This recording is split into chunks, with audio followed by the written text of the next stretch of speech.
महाभारत का वो रहस्य जो आज भी जिंदा है। कुरुक्षेत्र, एक ऐसी भूमि जहां इतिहास का सबसे भयानक युद्ध लड़ा गया था।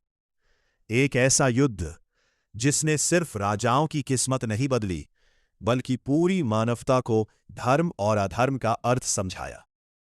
18 दिनों तक धरती कांपती रही, आकाश तीरों से भर गया।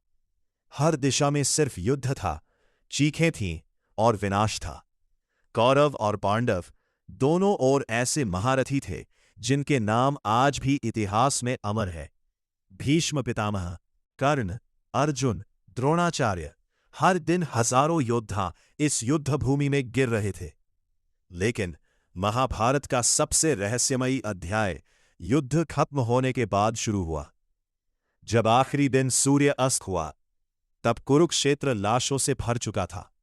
टूटे हुए रथ, जले हुए ध्वज और रक्त से भीगी धरती, मानो पूरी प्रकृति इस विनाश का शोक मना रही हो है। लेकिन वहां पांडव नहीं थे। सो रहे थे उनके पुत्र। क्रोध में अंधे अश्वत्थामा ने निर्दोष बच्चों का वध कर दिया। जब भगवान श्रीकृष्ण को यह पता चला, तो उनका क्रोध भयंकर हो उठा। उन्होंने अश्वत्थामा से उसकी दिव्य मणि छीन ली और उसे श्राप दिया, एक ऐसा श्राप जो मृत्यु से भी अधिक भयानक था। तुम युगों तक इस धरती पर भटकते रहोगे, तुम्हारे घाव कभी नहीं भरेंगे और तुम्हें कभी शांति नहीं मिलेगी।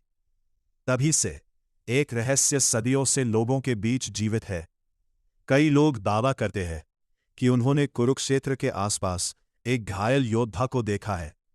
लंबे बिखे बाल, माथे से बहता रक्त और आंखों में ऐसा दर्द मानो उसने सदियों का शोक अपने भीतर छुपा रखा हो।